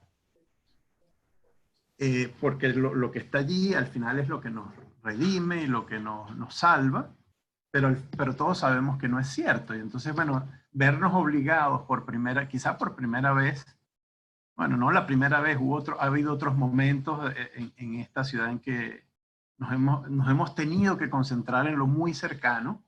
Pienso, por ejemplo, por decir algo, en el 27 de febrero de 1989, donde lo que importaba era la cola al camión custodiado por un guardia para conseguir comida, por ejemplo, ¿no? Pero bueno, me parece importantísimo esta reflexión sobre eso distante allí, que es la imagen cliché de la contemplación versus lo otro que tenemos que construir desde lo cercano. Me parece que es como importantísimo que cerremos un poco este ciclo de charlas con ese espíritu, porque dependerá de nosotros y de lo que podamos construir en ese espacio casi familiar que mencionabas, una nueva posibilidad de relacionarnos inclusive con o contra a veces el poder, Sí. ¿no? Sí. Pero nada, quería hacer como ese énfasis que me parece importantísimo. Estupendo. Teo, realmente creo que eso conecta todo lo que hemos estado hablando el día de hoy, y celebro que puedas tramarlo de ese modo en relación a los ejercicios del taller, que era lo que estaba buscando pensar, ¿no? Desde ese lugar. Y me parece fundamental eso que dice, concentrarnos casi morbosamente en el detalle. Me hiciste pensar en que es casi erotizar el detalle, ¿no? Erotizar los detalles, cargarlos de deseo para el otro. Gracias, Cheo. Entonces, Moisés, perdóname, Elena. no, está bien, está bien. Eso es lo que Ya. preguntaba. Moisés, Seguía la pregunta. ¿puedes hacer ya tu pregunta? Gracias. Elena, estoy abrumado por todo lo que te he escuchado hoy. Difiero de Cheo, yo creo que no estamos cerrando nada, o sea, yo creo que hoy se está abriendo la posibilidad de un seminario que me encantaría que hicieras, que dure por lo menos un mes o no sé cuánto, para poder Y tocar yo lo haría todos con estos mucho temas. gusto. Claro, ojalá se dé, cuenta conmigo Claro. para en lo que te pueda ayudar para organizarlo, pero yo quiero ser estudiante, yo no quiero ser profesor como estamos aquí ahorita, sino participar en ese taller. Tengo demasiadas cosas dándome vueltas que se me ocurrieron mientras te escuchaba la charla y veía las láminas, ¿no? No sé, o sea, para decir un par de ellas, me parece que como que el destino de toda acción poética a lo mejor al final es terminar en un cliché. El cliché es como una llegada, como un destino, es como cuando algo se petrifica y se vuelve símbolo. Y no sé, y se empieza como a repetir y a repetir dentro de una cultura y nos paraliza y nos subyuga o al final no sabemos cómo estamos sometidos, pero de repente son esos clichés o esos dichos populares o esas formas de ver las cosas tan, vamos a decir, tan típicas y tradicionales y perdemos el contacto con la creatividad, con la curiosidad, o sea, con lo que nos hace más seres humanos y de hecho lo que nos haría aprovechar más yo sé que no te gusta juntarte con la biología, pero como tengo un hijo que se está graduando de No, biólogo, este, la, el hecho de que, bueno, también hay mucho de dado en nosotros como cuerpo, como mente, sí. como redes neuronales y conexiones que somos capaces de hacer, y de ahí surge la poesía, y maravilloso que salga Maturana a relucir en todo esto porque bueno, es parte como de toda esta mezcla de distintas áreas que me emociona mucho, y lo repito, poder asistir a un taller o un seminario sobre esto. Así que, bueno, no sé qué preguntar, tendrían 100 preguntas, 1000 preguntas, pero quería decir esto. Bueno, pero no las deseches, guárdalas para mí y compártelas conmigo en algún momento, o bueno, nos inventamos ese seminario y lo hacemos, porque, y además te digo que en ese sentido, a mí me llena muchísimo hacer seminarios y talleres, porque es el punto, bueno, es la vivencia que disfruto de ese movimiento de aprender con mis alumnos y alumnas. Creo, bueno, es de las cosas más importantes, ¿no? Así que yo a veces no sé en ese sentido qué me gusta más, si dar clases o ser alumna, pero me asumo que cuando doy clases aprendo también. Así que Bienvenido. Gracias por tus comentarios, además, Moisés. Y no estoy reñida con la biología, ¿ah? Pero digo que no es que, bueno, me voy a casar con una explicación biológica, pero para mí la agencia política es un asunto que pasa por el cuerpo, necesariamente, y no podemos renunciar tampoco a eso que es nuestra biología. Además, la biología permite explicar muchas cosas también. Bueno, A David hay que invitarlo a ese seminario. sí, de hecho, el concepto de evolución, cuando dijiste involución, es un cliché, porque la evolución no es algo que tiene que ver con adaptación. O sea, al final las especies que quedan son las que quedan porque eso fue lo que porque pasó. resisten. Y no sé, no, ni siquiera. O sea, fue porque estaban constituidos de tal manera que quedaron. Entonces, bueno, siguen, así como las bacterias desde hace millones de años, siguen allí, los virus, etcétera. Sí. Pero no fue porque se adaptaron, sino que nada ha podido contra ellos. Entonces, bueno, pero cuenta conmigo, vamos para ese seminario, seguro. Estupendo. Vale. Muchas gracias, Moisés. Te leo un comentario, Elena, y creo que ya le doy la palabra a Jaime para finalizar. Ok. Y Neidalit pregunta, o hace el comentario, dice, respecto a lo que planteaste sobre el paisaje del Ávila como un cliché de la identidad nacional para la comunidad venezolana en diáspora, y lo que hablaste de la maracuchicidad, podríamos quemar el Ávila y sembrar un llano, un río Orinoco, un puente sobre el lago en su lugar. Una imagen como esa, ¿acaso provocaría más rápido que cualquier discusión con los clichés de nacionalidad y el poder sobre la identidad de lo venezolano? Esa es la pregunta de Neidalit. No sé si quieres también que te lea otra. Es una pregunta. Lo que yo me pregunto es si es una pregunta esto de Neidalit o es una afirmación, porque yo lo leo como una afirmación. Es decir, si en lugar, lo que podríamos hacer para contrarrestar ese cliché de la diáspora es sembrar un río Orinoco y un puente sobre el lago en su lugar.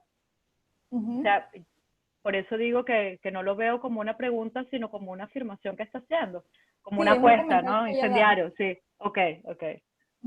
Y Carlos Aponte sí pregunta, ¿solo se podría representar la venezolanidad con paisajes naturales? Y dice, no, al recuerdo contrario. que Elena en una clase mencionó que el caraqueño siempre miraba al Ávila y le daba la espalda a la ciudad. Sí. Bueno, creo que también le damos la espalda a muchas otras cosas, pero sí, y recuerdo ese comentario, gracias además por traerlo a colación, porque, bueno, parte de las hipótesis de los seminarios sobre imaginarios urbanos y cine y literatura, que en algunos momentos dicté en la central y en talleres en diseño, están relacionados con esa idea de que miramos lo natural y le damos la espalda a la ciudad realmente, ¿no? Cómo estamos marcados por nuestro territorio es también una elección y es una inducción, ¿no? O sea, lo que digo es que ese imaginario instituido en nosotros, que es el Ávila, y que no digo que, o sea, yo subía el Ávila y sé que el Ávila es maravillosa y tenemos que agradecerle, pero mi problema está es con la institucionalización de esa imagen como imagen de relato único para contarnos.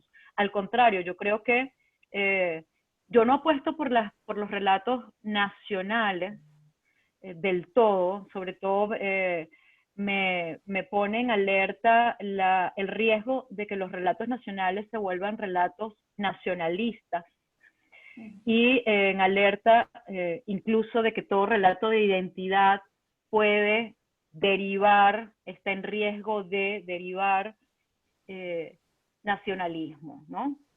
O sea, yo pongo mucha atención allí, pero en ese aspecto de lo natural, y si decidimos contar narrativas de la nación, y que yo diría que ahora tenemos que pensarlas más como de la transnacionalidad, ¿no? De una nacionalidad del afuera y del adentro, sin distinción, va también en el ejercicio de la ficcionalización que, no es, que se separa de lo natural, ¿no? Entonces, el primer gesto allí de resistencia sería suspender esa institución previa que es el Ávila o lo natural en general.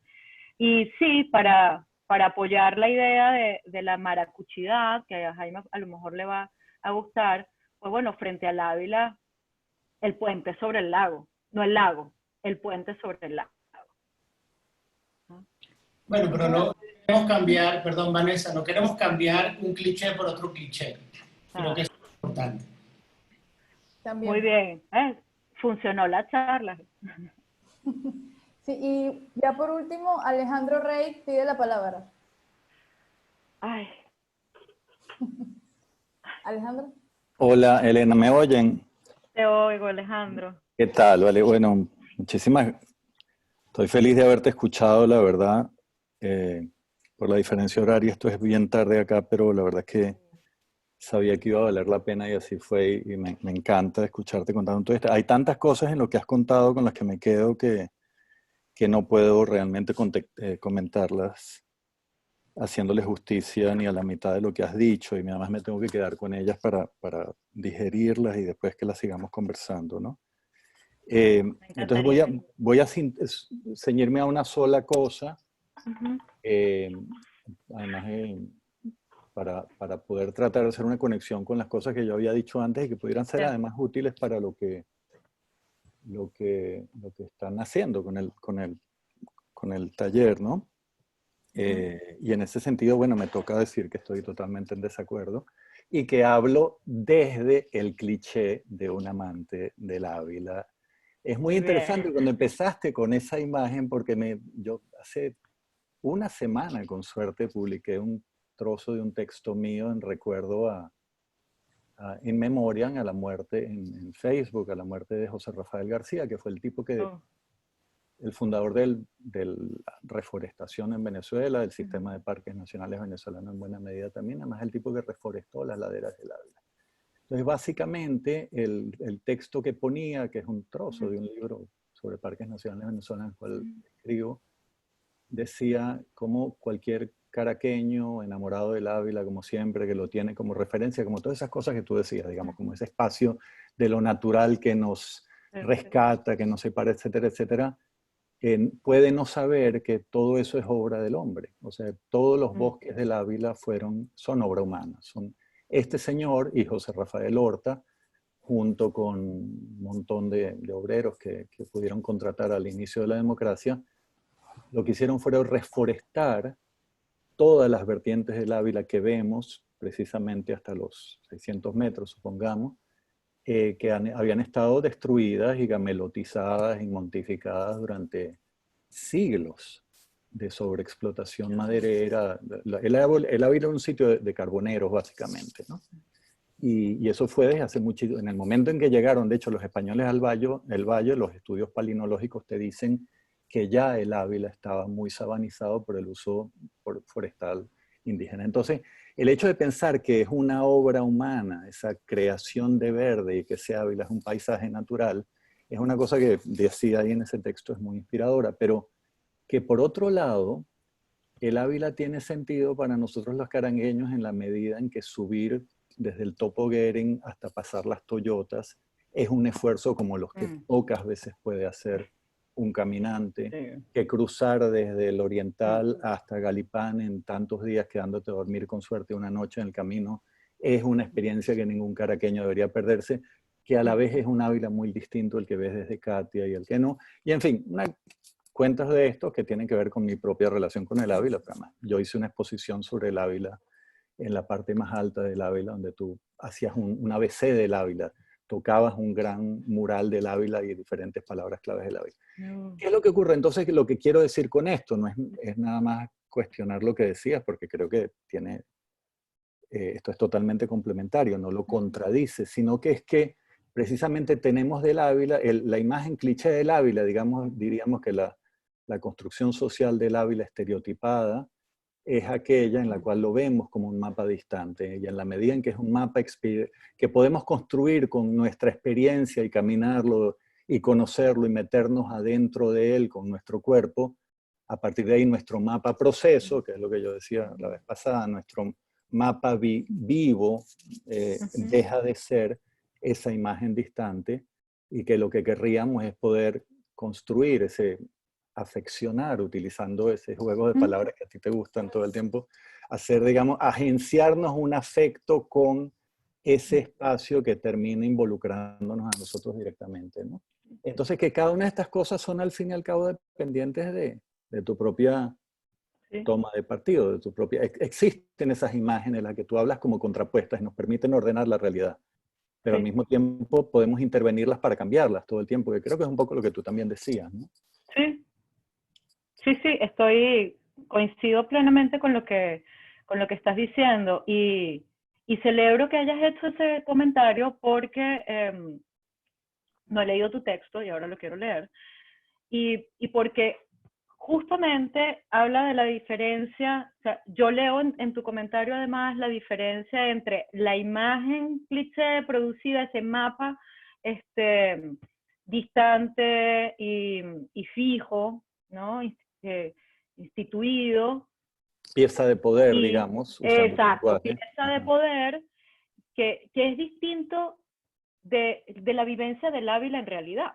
Sí. ¿No? Y es distinto, y además oculta esa historia de relación humana con el Ávila, la producción del paisaje. Exactamente. Que acabas de comentar. Y eso me parece, pero fundamental, y no lo estaba leyendo. Entonces ahora incluso me parece todavía más contundente esa idea y esa diferencia, ¿no? Entre la posibilidad de intervenir ese espacio, porque es que el Ávila como lugar en sí mismo en la ciudad, no es que es un cliché, sino las presentaciones de las que estábamos hablando. No, completamente en sintonía.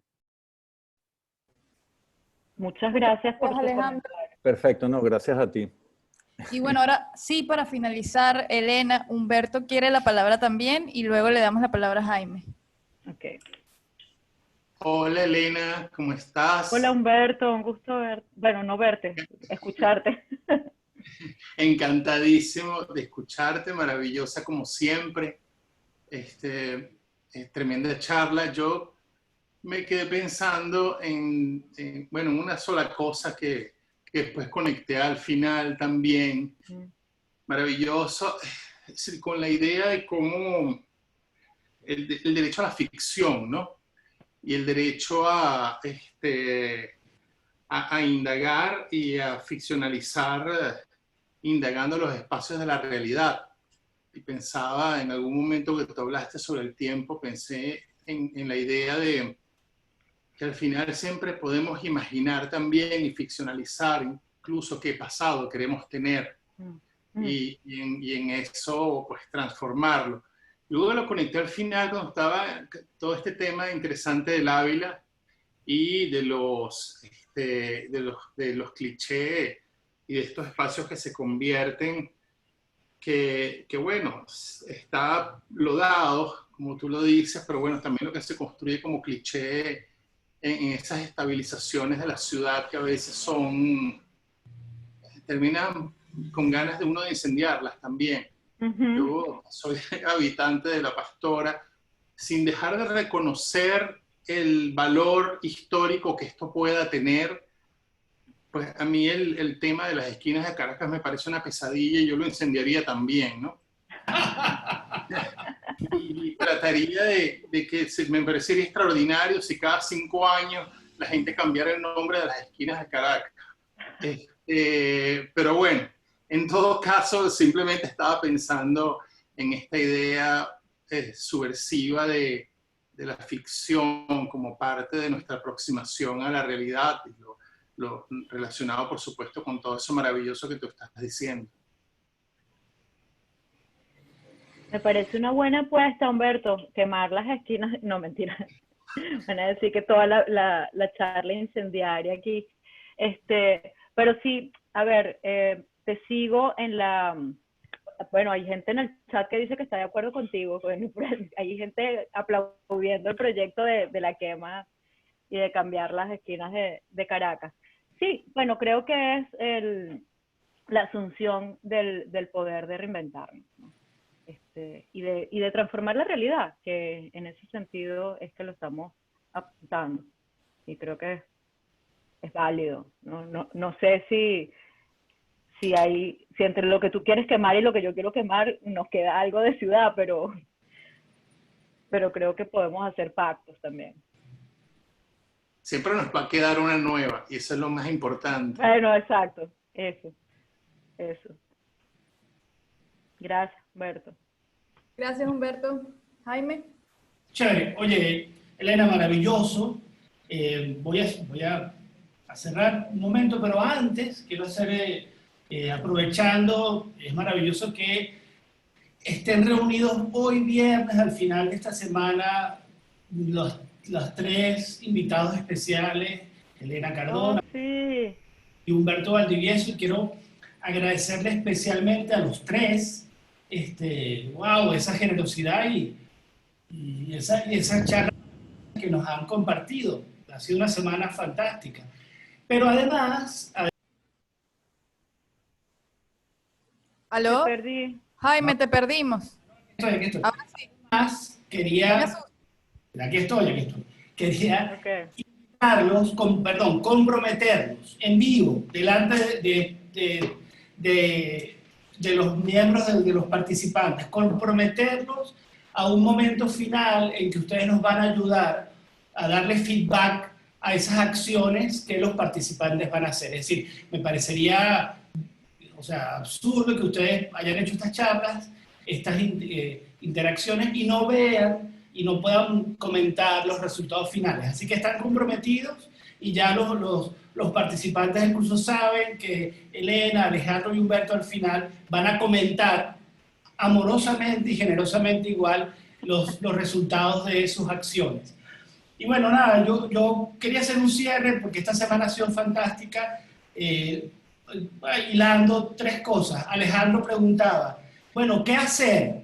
Y bueno, ¿qué hacer? Humberto dijo, bueno, hay que desear una acción potencia que quede en la memoria futura de los vecinos. Así que bueno, con esa idea de esa acción potencia que se va a realizar en los próximos días, yo quiero que Vanessa me ayude a hacer un aplauso para los 3, para Elena, para Alejandro y para Humberto. Por favor. Están activos en el micrófono. No, joder. ¡Bravo! ¡Bravo!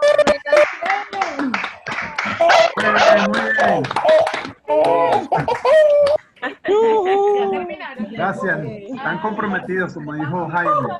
Estamos comprometidos. Comprometidos. Se abre el micrófono al final así también. Pero no está bien. Está abierto. Gracias. Gracias. Gracias a todos. Gracias, Elena. Feliz fin de semana. Gracias, Elena. Gracias, Vanessa. Gracias a todos por estar, por escuchar, por sus preguntas. Día a día tenemos que tener un consciente y que si Cardona.